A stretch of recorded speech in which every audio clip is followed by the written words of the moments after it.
Monsieur, cher professeur, cher maître, lorsque, de retour d'Afrique, vous m'avez accueilli dans votre équipe, il y a bientôt 40 ans, comment aurais-je pu imaginer que j'aurais un jour cet honneur de vous interviewer?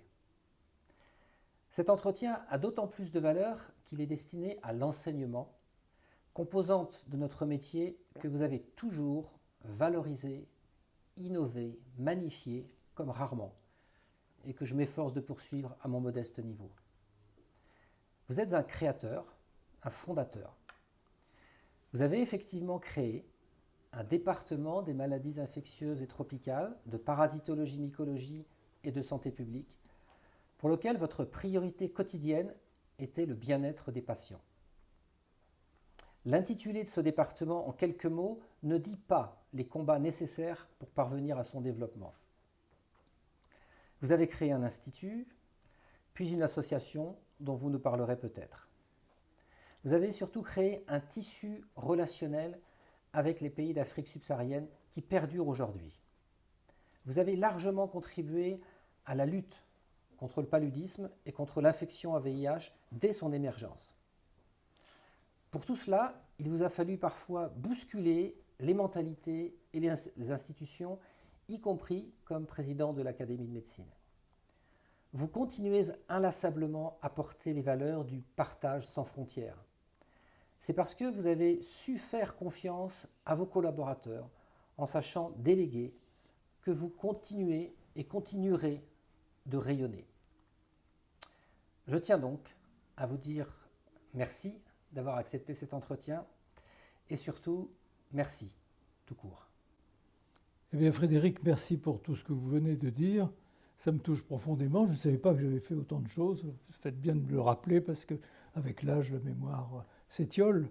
Mais c'est vrai que tout ce qui a été réalisé l'a été d'une façon communautaire. Nous avons travaillé en équipe, nous avons travaillé ensemble.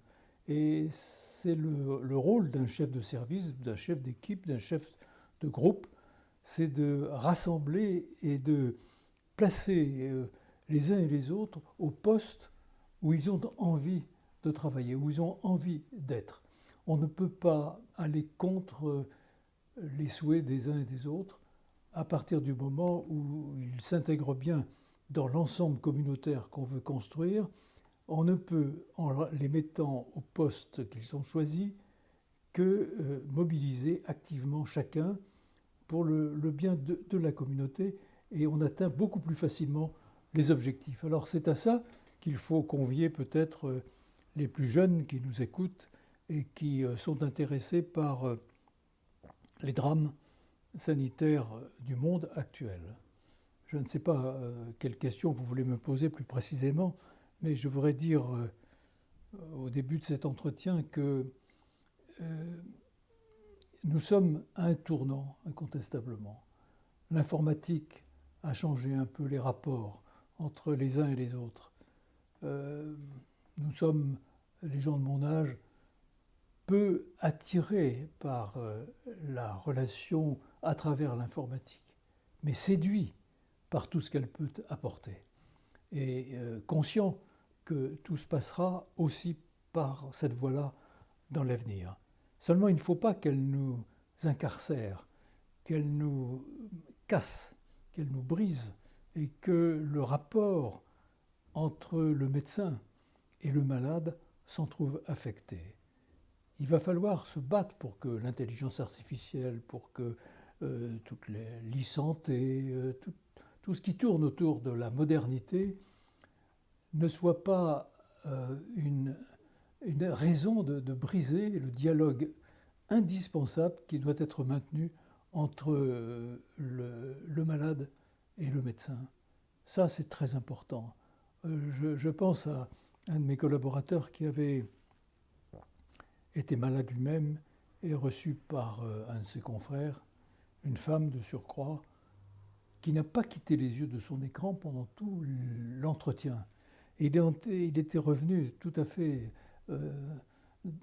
malheureux de cette non-rencontre. Il n'a pas pu poser une question, elle lui a posé des questions, elle a pianoté et regardé son écran, mais n'a pas levé les yeux. Or, ce regard que le médecin doit porter sur le malade, sur le patient, est très important. Ça, il va falloir se battre pour que ce soit non seulement maintenu, mais développé. Merci, monsieur. Si vous voulez bien, on va conduire l'entretien avec quelques questions, Oui. différents thèmes. Le premier thème est celui de la terminologie. Les années 60 ont vu émerger le terme de tiers-monde, puis plus tard celui de pays en voie de développement. Ce fut ensuite le concept de nord-sud. Et puis il y a eu la prise de conscience d'une pauvreté au nord, qui a fait naître le mot quart-monde. Et puis les nuances sont ensuite venues pour rebaptiser les pays en développement versus les pays industrialisés ou dits développés. Par-delà ce vocabulaire, qui s'est donc quelque peu modifié au fil du temps, quel regard portez-vous sur la situation actuelle du monde et plus particulièrement sur les enjeux en termes de santé mondiale? Le regard qu'on peut porter sur le monde actuel est assez triste. Il n'est pas désespéré, mais il est triste. Et il faut bien reconnaître que la multiplication des conflits, les incompréhensions, les tensions permanentes, et le verbe auquel vous venez de faire allusion, le verbe, la parole, qui s'accompagne en général du vent, et qui fait que ce vent, en plus, n'a pas de souffle. On n'est pas désespéré, mais on est inquiet et soucieux de ne pas perdre l'espérance. Il va falloir continuer à croire, mais à croire en quoi? Alors, la santé, vous savez, j'ai fait un rapport au Conseil économique et social et environnemental il y a quelques années, en 2006, pour rappeler ce que devait être la base du développement. Qu'est-ce que c'est? C'est le développement durable repose sur un triptyque qui est composé de l'éducation, de la nutrition et finalement aussi des soins. Il faut éduquer, nourrir, soigner. Mais au médecin que je suis, si on demandait quelle est la priorité, eh bien je dirais que c'est l'éducation. L'éducation pas seulement sanitaire, mais l'éducation globale.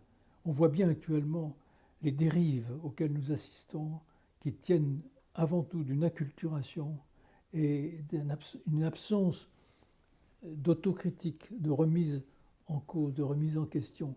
Il faut que les gens, pauvres ou riches, deviennent massivement intelligents. Et quand ils seront massivement intelligents, on pourra faire passer tous les messages qu'on veut. Bien sûr, il faut aussi les nourrir, parce que si vous envoyez à l'école des gens qui n'ont rien dans le ventre, c'est pas bon. C'est pas durable en tout cas. C'est pas supportable.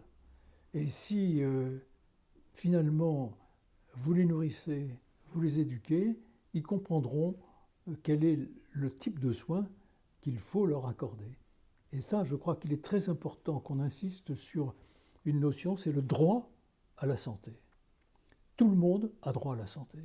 À la Fondation Chirac, nous nous sommes battus contre les faux médicaments, les faux vaccins, les faux dispositifs médicaux, les faux diplômes, les fausses ordonnances, tous les falsificateurs, tous les trafiquants, tous ceux qui racontent des histoires aux malades, tous ceux qui profitent du malade, qui l'exploitent. Ce n'est pas nouveau. Du temps de Molière, en France, il y avait aussi des médecins qui étaient des faiseurs. Et malheur à tous ceux qui étaient soignés par les médecins de l'époque. Mais nous pensons qu'il faut que les gens, quelle que soit leur situation économique, les pauvres en particulier, aient accès à la santé et à une santé de qualité. C'était ça notre débat. Et tant qu'il y aura des médicaments qui seront falsifiés ou des vaccins qui seront falsifiés, il n'y a pas d'accès à une médecine de qualité pour tous. Or, c'est une démarche très importante.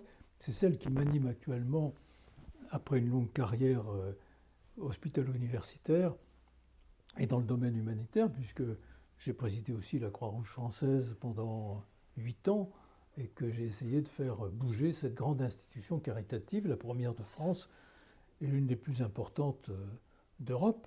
Et je souhaite qu'il y ait une réflexion globale et que dans ce que vous avez dit, tiers-monde, pays développés, il faut ajouter pays développés économiquement. Si vous dites pays développés, pour moi, le Mali, intellectuellement, c'est un pays développé. J'ai beaucoup d'élèves ou d'amis qui sont des gens tout à fait développés, comme chacun d'entre nous. Mais c'est le développer économiquement qui est important pour la population. Il ne faut pas dire développer tout court. Et il y a un terme que vous n'avez pas utilisé, contre lequel je me suis battu souvent. Je n'aimais pas qu'on parle de médecine occidentale. Vous voyez, la médecine occidentale, ça n'existe pas. C'est la médecine scientifique du moment, perfectible, bien sûr. Mais la médecine scientifique, la médecine scientifique, elle est pour tous. Un jour, dans le service, j'ai reçu un professeur chinois, spécialiste de la bilharziose. Et un des externes, qui se voulait à la mode, a interpellé ce médecin chinois, ce professeur chinois, et lui a dit « Mais pouvez-vous nous parler des médecins aux pieds nus ?» Ah, je peux vous parler des médecins aux pieds nus, mais les médecins aux pieds nus, vous savez, c'est une formule chez nous, et c'est pour certains seulement. Mais nous avons aussi des universitaires, nous avons des médecins, des professeurs, des spécialistes. Et je crois que c'est important que ce soit rappelé et que la médecine scientifique doit être en partage. Alors, face à la médecine scientifique, il y a une médecine qui ne l'est pas, qui n'est pas forcément mauvaise. La médecine traditionnelle, terme ambigu, parce que quand on parle de médecine traditionnelle en Europe, on parle de la médecine scientifique. Mais la médecine traditionnelle, la médecine dite des sages, la médecine dite douce, etc., elle a beaucoup de qualités, à condition qu'on l'oriente là où elle doit aller, c'est-à-dire vers ceux qui n'ont pas accès aux médicaments. En Afrique, quand j'étais médecin du côté de Gao, Thessalite et Kidal, une zone qui fait beaucoup parler d'elle actuellement, hélas, je faisais des tournées et il y avait des méningites cérébrospinales en grand nombre, des épidémies de méningite cérébrospinale. Et je voyais les chefs de village qui mettaient sur la tête des enfants atteints de méningite un emplâtre fait de crottin de chameau et de sang séché. Et je disais, mais pourquoi faites-vous cela? Pourquoi fais-tu cela? Il m'a dit, parce que je suis le responsable et que je n'ai rien d'autre à donner. Et là, j'ai appris que c'était ça la sagesse et que ça devait être respecté. Donc la médecine traditionnelle, il ne faut pas la bannir, il faut l'accepter quand on n'a rien d'autre à proposer. Mais quand on nous dit la médecine traditionnelle pour les pauvres, la médecine scientifique pour les riches, non.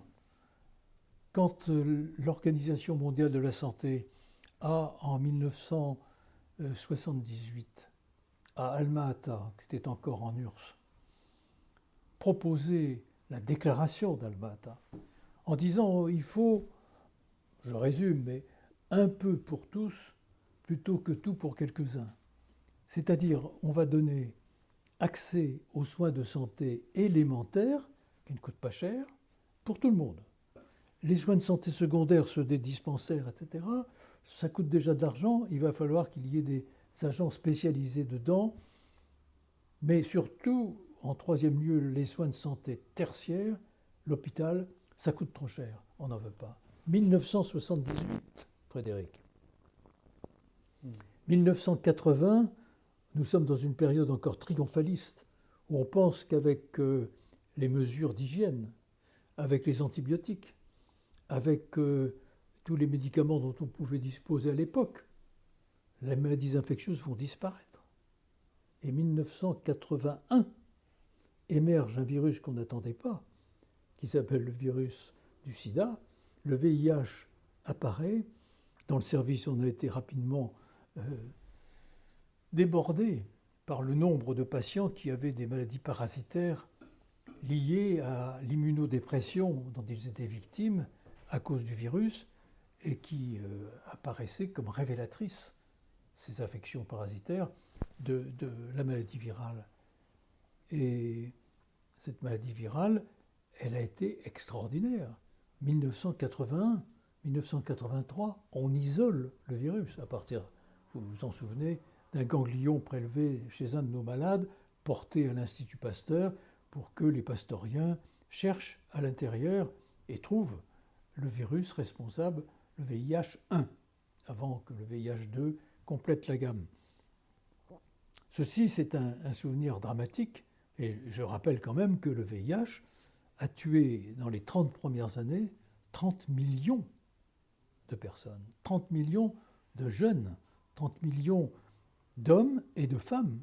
On en a fait une maladie d'homosexuels, ce qui est une erreur. Le drame, c'est que l'affection a été révélée par la pneumocystose des malades des États-Unis qui étaient homosexuels, mais en fait, c'est une maladie qui frappe davantage les hétérosexuels, frappe tout le monde.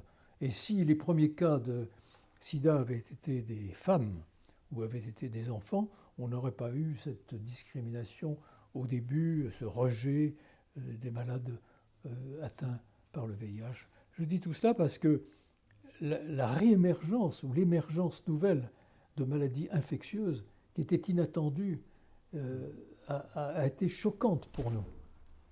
Ma génération avait vu naître les antibiotiques. 1940. Jean Bernard, un grand patron, disait plus de progrès en 40 ans qu'en 40 siècles. C'était vrai. De 1940 à 1980, mais 1981, je viens de le dire, émergence d'un virus inattendu. Et depuis, il y a eu d'autres virus. Le virus Ebola en Afrique a fait quelques ravages, mais heureusement, c'est un virus qui est très meurtrier, mais qui ne s'étend pas très vite. Et il se réduit en quelques lignes. Et puis il y a eu brusquement ce que chacun attendait, ce que chacun des épidémiologistes espérait presque, je mets des guillemets, l'arrivée d'une nouvelle vague épidémique grippale. Alors ça, ils attendaient ça depuis des décennies. Depuis la grippe espagnole qui a suivi la guerre de 14-18, et ils attendaient ce renouveau. Or, la Covid-19, qui commence à s'effacer, à diminuer, et qui va d'épidémie devenir une endémie avec laquelle il va falloir vivre, tout simplement, apprendre à vivre durablement, et se démasquer, et arrêter la distanciation, refaire une société fraternelle, sans masque et sans distance. Bon, tout ça nous oblige à une réflexion globale et nous contraint aussi à dépasser le monde des infections et à faire qu'il y ait une prise de conscience de l'importance des échanges. Autrefois, vous vous en souvenez, on parlait de la pathologie du Nord, de la pathologie du Sud, après avoir parlé d'Est et d'Ouest en conflit. Après, on a parlé des rapports Sud-Sud, des rapports Nord-Sud. Bon. Le Nord, c'était les maladies de la surcharge, les maladies de la dégénérescence, la maladie du vieillissement, la maladie des accidents de la voie publique, la maladie de la désespérance. Il y avait des gens qui se suicidaient, on ne savait pas pourquoi, on ne comprenait pas. Les petits manteaux, les grands manteaux, comme on disait. Et puis le Sud, au contraire, c'était les maladies infectieuses, les maladies spécifiques du monde tropical, la dracunculose, l'ensemble des filarioses, la bilharziose, etc., la maladie du sommeil, le paludisme, qui est la maladie qui tue. Il y avait tout ça. Et puis il n'y avait pas beaucoup de maladies de dégénérescence parce que les gens ne vivaient pas suffisamment longtemps pour être atteints par les maladies de l'âge mûr ou de l'âge du troisième âge, du quatrième âge. Et il y avait des accidents de la voie publique quand même. Et il y en a de plus en plus, parce qu'il y a de plus en plus de voitures, avec un parc de voitures que vous avez connu en Afrique, comme vous l'avez connu au Laos ou d'une façon générale au Proche-Orient, ou au lointain Orient. Mais ce n'était pas la priorité à l'époque. Et cependant, c'était dramatique, parce qu'il n'y avait personne pour soigner. La chirurgie n'était pas à la hauteur. D'une façon générale, on peut dire que la chirurgie est la grande oubliée des ODD, des ODM. On n'a pas eu un versant chirurgical. On n'a pas appelé l'attention dans les pays pauvres sur les carences en chirurgie. On meurt dans un pays pauvre d'une appendicite, ou on meurt d'une hernie étranglée, on meurt d'une hydrocèle, on meurt alors qu'un geste simple qui serait enseigné dans les écoles de médecine permettrait, comme le fait actuellement un collègue nigérien, qui est à Niamey, a fait en sorte que les médecins sortants aient une formation, comme l'avaient autrefois les médecins militaires d'outre-mer, et une formation aux gestes élémentaires de la chirurgie. Je dis tout ça dans le désordre, mais cette opposition entre la médecine du Nord et la médecine du Sud, avec les médecines de surcharge, les maladies de surcharge au Nord et pas au Sud, est en voie, éclate actuellement. Actuellement, il y a des médecines, des maladies infectieuses au Nord. La Covid-19 est cosmopolite. Mais il y a aussi au Sud des maladies de surcharge. Le diabète occupe une place considérable qu'on sous-estime actuellement. Les maladies qui étaient transmissibles par voie vectorielle le plus souvent, par des moustiques, par la mouche tsetse, sont importantes encore, mais elles sont complétées malheureusement par des maladies non transmissibles. Terme ambigu, car quand on dit maladie non transmissible, on dit mais alors prenons l'exemple de la drépanocytose, par exemple. C'est une maladie non transmissible, elle est classée dans les maladies non transmissibles. Or, c'est une maladie transmissible, mais une maladie transmissible par voie génétique. Ça, vous voyez, il y a des nuances, c'est pas aussi facile que ça. Mais c'est cet ensemble pathologique. Et puis, dans le monde pauvre, on a malheureusement appris à se suicider aussi. Il y a beaucoup de suicides. À Dakar, les jeunes filles autrefois se suicidaient en prenant de la chloroquine. Mais il y a des suicides. C'est une pathologie qui est tue. On n'en parle pas. Pas assez. Beaucoup de jeunes sont mal à l'aise. On a une image des pays du Sud souriante, ensoleillée, on arrive à se nourrir. C'est quand on traverse les rues de Conakry, par exemple, en Guinée. Moi, quand je suis pris dans un embouteillage, que je regarde tous ces jeunes qui sont aux portes des voitures pour essayer de vendre et de quoi récolter l'euro de survie pour la journée ou pour les 2 jours qui viennent. Vous pouvez ne pas voir, mais si vous avez encore la vertu de regarder et la possibilité de voir les choses, alors là, vous ne pouvez pas vivre tranquille. Et ceux qui vont faire du tourisme, tant mieux pour ceux qui en vivent, mais ça me paraît difficile de s'occuper de cela avant de regarder ce qui se passe dans la rue. Et dans la rue, c'est la vie, c'est la mort, c'est la santé et c'est la maladie, tout ça est réuni. Vous pouvez rester dans une voiture, traverser une ville, une capitale, et vous avez une idée de ce qui se passe à l'intérieur. Relayez-moi, parce que vous avez des questions à me poser peut-être. Beaucoup de questions, mais vous avez déjà probablement répondu à pas mal. Vous avez évoqué les notions d'inégalité. On est tous dans des continents différents, sous des climats différents, dans des économies différentes. Nous grandissons dans des systèmes éducatifs, vous l'avez évoqué tout à l'heure, et bien sûr des systèmes de santé différents. Nous sommes exposés à des pathogènes qui diffèrent, des facteurs de risque vis-à-vis de diverses pathologies transmissibles ou non transmissibles également différents, y compris au sein d'une même nation, d'un même pays. En bref, les vies humaines sont caractérisées par cette inégalité à de multiples niveaux. Alors c'est une question sans doute extrêmement difficile, mais quelles seraient là où les inégalités, d'après vous, corrigibles et qui seraient à combattre en priorité? Alors je ne suis pas un économiste, bien sûr. j'ai du respect pour eux, mais en même temps, ils m'inquiètent parce que leur regard est parfois trop axé sur les équilibres financiers et c'est ça qu'il va falloir déborder. Regardez l'argent qu'on a jeté par les fenêtres à l'occasion et par les portes à l'occasion de la Covid-19.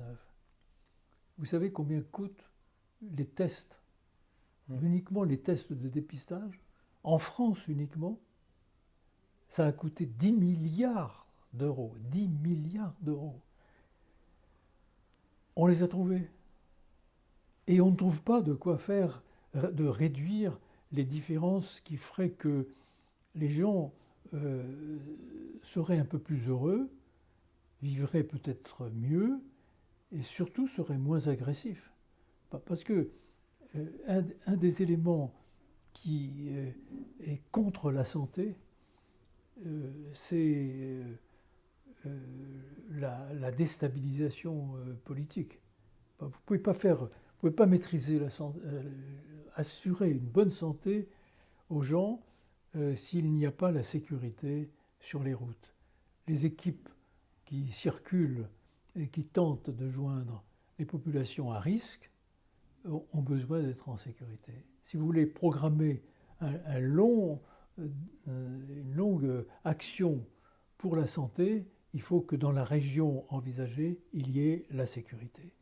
S'il n'y a pas la sécurité, donc la santé et le politique sont, qu'on le veuille ou non, intimement liés, comme la santé est intimement liée à l'économique. La santé tout court, en l'air, comme ça n'existe pas. Ça n'existe pas. Donc il va falloir, c'est un choix politique avant tout et un choix économique. Et il va falloir faire comprendre que si les gens veulent vivre heureux là où ils sont, il faut qu'ils s'arrangent pour que les autres en face soient suffisamment heureux pour ne pas venir les perturber. Et un autre débat dont je m'occupe depuis de nombreuses années, c'est celui de l'immigration. L'immigration actuellement serait relativement jugulée si les jeunes des pays en développement trouvaient une joie à rester. Tous les gouvernements, tous les gens ont le droit de bouger. Mais c'est au gouvernement à faire en sorte qu'ils puissent rester chez eux. Les gens heureux ne migrent pas. Et ça, il faut le rappeler régulièrement. On ne quitte pas son pays, on ne quitte pas sa parenté comme ça, de gaieté de cœur. On préfère rester chez soi. Et c'est ce qu'il faut essayer de faire politiquement et économiquement pour compenser les inégalités. C'est vrai que nous naissons très inégaux et que si j'étais Dieu le Père, il me semble que j'aurais fait la création différemment en mettant tous les gens égaux au départ. Puis on aurait vu à la ligne d'arrivée comment on pouvait se comporter. Mais là, je vois des gens qui sont mal faits physiquement, qui ont des altérations intellectuelles, qui n'ont pas de parents, ou qui n'ont pas de foyer, ou qui sont désespérés trop tôt. Cette disparité-là est un constat. Et il faut faire en sorte qu'on l'atténue. Vous me facilitez la transition sur les niveaux d'intervention. Les interventions peuvent être décidées ou mises en œuvre à différentes échelles. Ça va de l'agent de santé communautaire, que les anglophones appellent les Village Health Workers, jusqu'aux organismes de l'ONU, comme l'OMS, l'UNICEF, l'UNITED, ou d'autres organismes internationaux, le Fonds mondial, Gavi, etc., en passant par les grandes fondations, les banques, les organismes régionaux, les gouvernements, les programmes nationaux verticaux, les organismes non gouvernementaux internationaux, les ONG locales, etc., etc. D'après vous, quel est ou quels sont le ou les niveaux d'intervention qui vous paraissent les plus efficients et sur lesquels il conviendrait de s'investir prioritairement? Bien, les grandes organisations internationales sont indispensables. L'Organisation mondiale de la santé est indispensable. Mais attention, c'est une organisation politique. Je me souviens avoir été délégué par le gouvernement français pour faire partie de l'Assemblée mondiale qui se tient à Genève chaque année. Et je me trouvais à côté d'un Cambodgien. Je ne sais plus en quelle année c'était, mais c'était après 1974. Et nous discutons en français, très agréablement, et je le trouve très ouvert, parfait. Je monte à la tribune, je fais mes 2 ou 3 minutes qui étaient concédées à chacun, ou un peu plus, et je viens me rasseoir, et je le vois partir à la tribune après, à son appel, et il fait un discours d'une violence extraordinaire contre les pays dits riches, contre la France. Bon, il vient se rasseoir après. Je dis, mais qu'est-ce qui se passe? Il me dit, je représente le Kampuchea. Très longtemps, l'Organisation mondiale de la santé a accepté qu'à Genève, il y ait le représentant des Khmers rouges qui avait été à la base du génocide épouvantable des Khmers. Et ça n'est que plus tard qu'on a cessé d'accepter qu'ils viennent.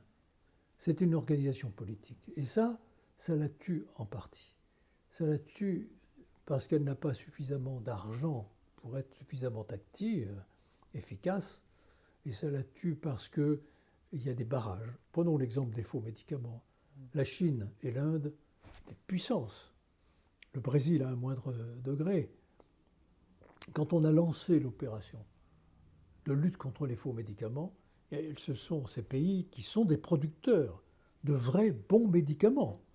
La plupart de nos bons médicaments sont fabriqués en Chine maintenant, puisqu'on s'est désindustrialisé et que tout ceci, c'est le paracétamol est fabriqué en Chine.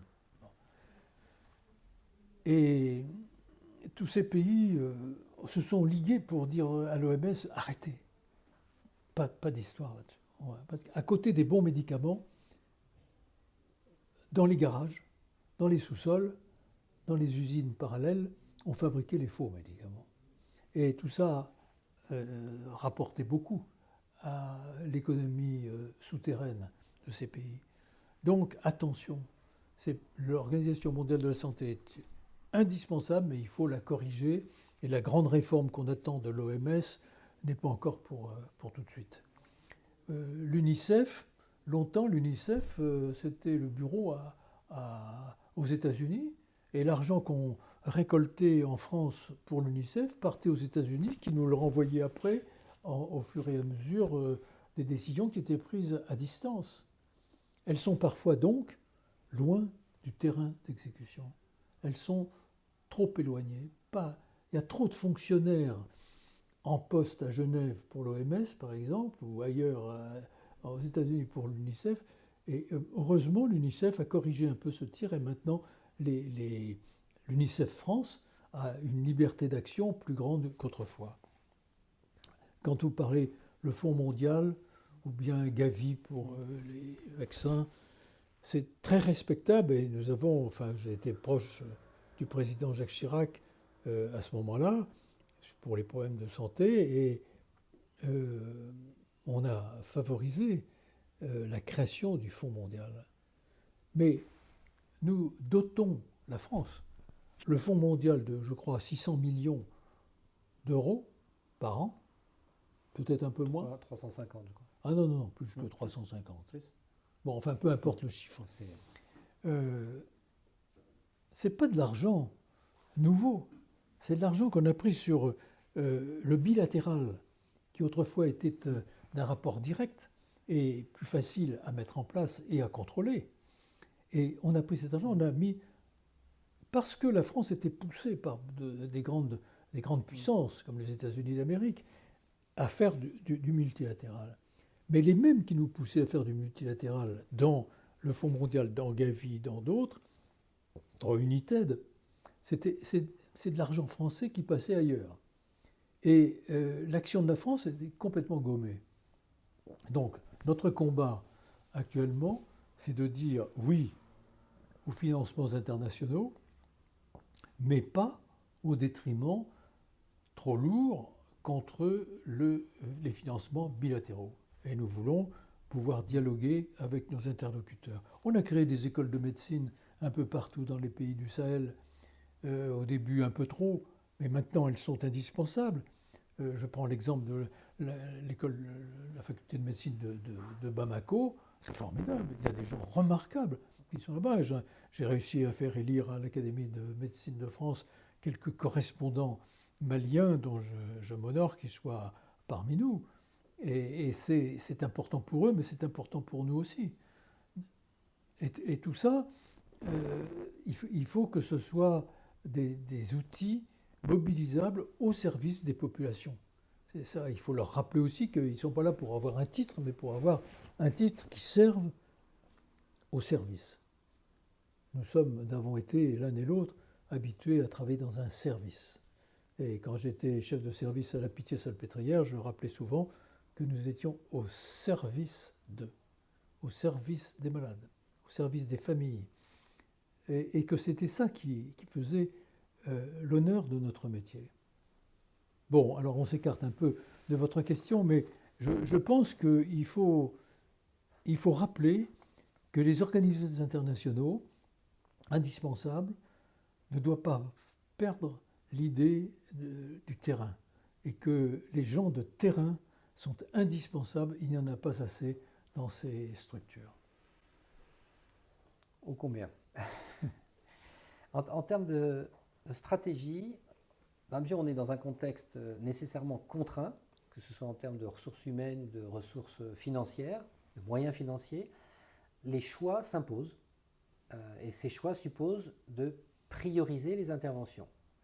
Donc il y a différentes stratégies possibles, elles sont multiples. Il peut y avoir des programmes verticaux et ou des programmes horizontaux. Il peut y avoir des développements d'un système diagnostique et curatif et ou le développement et la politique préventive, dont l'information, éducation, communication. Il y a les maladies transmissibles et ou les maladies non transmissibles. D'abord, doit-on choisir parmi toutes ces stratégies? Et si oui, laquelle choisir? On peut choisir en fonction du bon sens. Je biaise un peu la réponse. Mais on ne peut pas choisir les malades. On ne peut pas dire je vais m'occuper des diabétiques ou des dialysés rénaux et puis j'ai pas le temps de m'occuper des autres. C'est pas concevable. C'est pas comme ça que on a appris le serment d'Hippocrate. C'est pas ça. C'est de servir tout le monde et du mieux qu'on peut jusqu'à toutes nos forces, des fois mobilisées, ne suffisent pas à remplir la fonction. Mais je voudrais dire que parmi les choix à faire, j'ai réfléchi un petit peu, j'ai essayé. Je pense qu'il faut rappeler que chacun a droit à une médecine de qualité. Il ne faut pas dire pas de médecine au rabais, une médecine de qualité. Et que pour avoir une médecine de qualité, il faut qu'il y ait un accès aux médicaments. Et un accès aux médicaments de qualité. C'est-à-dire qu'on ne peut pas accepter que les pays pauvres, qui constituent le terrain de jeu habituel des escrocs, soient le terrain sur lequel on lance des produits qui sont constitués par un produit actif inactif ou un produit ou un excipient dangereux. Et tout ça fait qu'on peut faire des morts parce que le médicament n'est pas efficace, parce que le médicament est surdosé ou parce que le médicament est accompagné d'une substance toxique. Donc attention, il faut tout ça. Il faut aussi, je le disais tout à l'heure, par l'éducation, apprendre aux gens quels sont les gestes utiles et quelles sont les démarches élémentaires, basiques, qu'on peut très bien faire comprendre à n'importe qui. Il est évident que manger trop, ça n'est pas bon. Ne pas manger assez, ça l'est encore moins. Mal manger, ce qu'on appelle la malbouffe, c'est une catastrophe. Et qu'il va falloir rééduquer tout le monde. Mais je pense qu'on perd beaucoup, il y a trop de substances perdues, de substances nutritives perdues dans le monde. Il y a un gaspillage extraordinaire qui fait qu'on devrait, par exemple, la faim dans le monde est un faux problème. Le monde a la possibilité de nourrir tous les habitants de la Terre et tous ceux qui vont venir. Mais les nourrir intelligemment, les nourrir bien, pas les nourrir trop et pas les nourrir à contretemps. Tout ça, ça mérite une réflexion en profondeur que les objectifs du millénaire ou les objectifs actuels de l'OMS rappellent, mais ne disent pas le moyen d'y parvenir, pas suffisamment. Il faut choisir de faire son travail du mieux possible. Voilà, c'est déjà ça. Et puis, choisir d'être aussi accessible. Il faut que les médicaments soient accessibles et il faut que les médecins, les infirmières, les infirmiers, les aides-soignantes, tous ceux qui sont des travailleurs de la santé soient accessibles et restent accessibles. Alors précisément, ce sera ma dernière question, elle s'adresse justement à ceux que vous venez de citer. Après une vie totalement consacrée à la santé mondiale et particulièrement dédiée à la défense des plus démunis et au service des plus démunis, vos messages sont pour nous inestimables. Ces messages que vous pourriez nous délivrer ici seront partagés par les divers acteurs de santé, tous métiers confondus, et pratiqués sous toutes les latitudes. Alors, je vous laisse nous les délivrer. Je voudrais d'abord rappeler que ce que j'ai essayé d'enseigner, c'est-à-dire la santé sera mondiale ou ne sera pas. La santé sera mondiale ou ne sera pas. Donc, ceci implique qu'il y ait une solidarité recherchée, reconnue, appliquée. La solidarité est indispensable aussi. Que d'autre part, tout ce qui va se développer, on en parlait tout à l'heure de l'intelligence artificielle, etc., ne coupe pas le malade de son médecin. Mais au contraire, lui accorde un temps libre supplémentaire pour qu'il puisse reprendre le dialogue.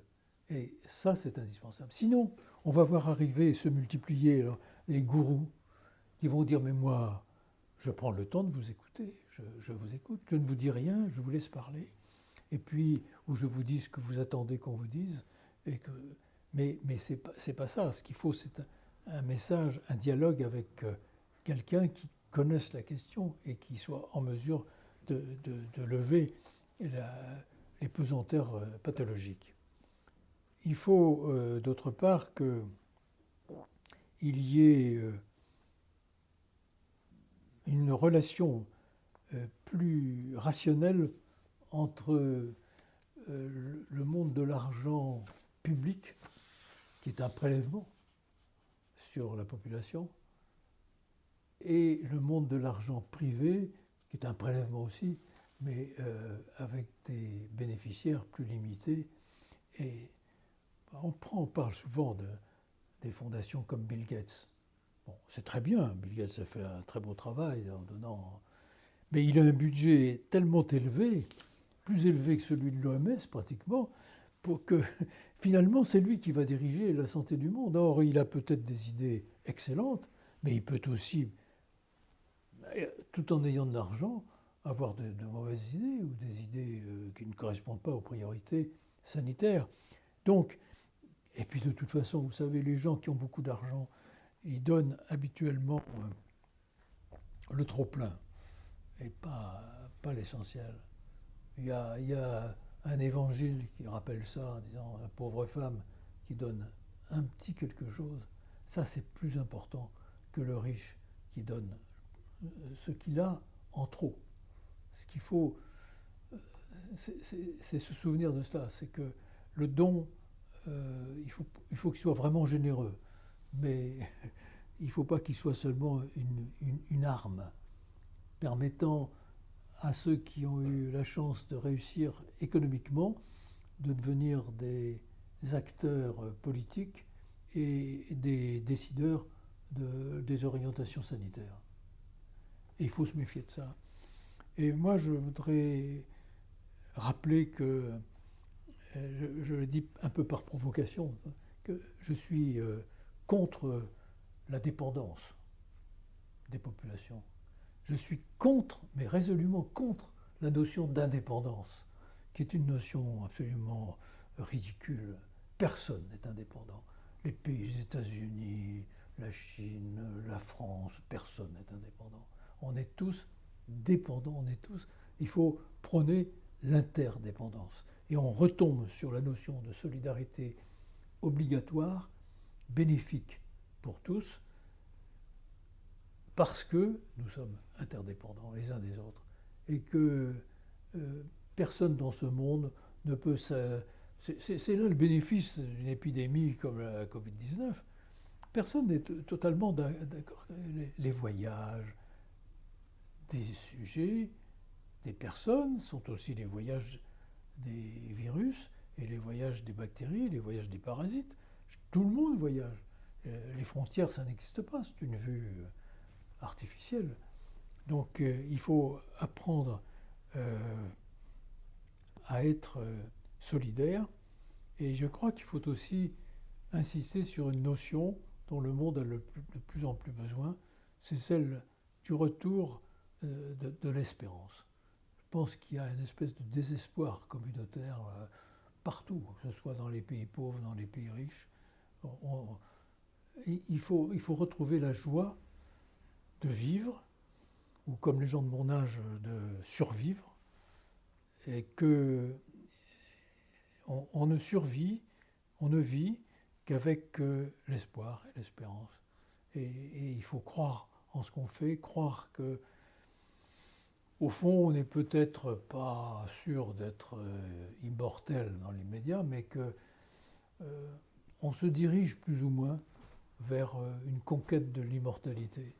Quand on aura greffé des cerveaux, si un jour on y parvient, quand on aura trouvé le moyen de vivre non pas 100 ans, mais 150, 200 ans, en bon état, parce que c'est ça qui compte.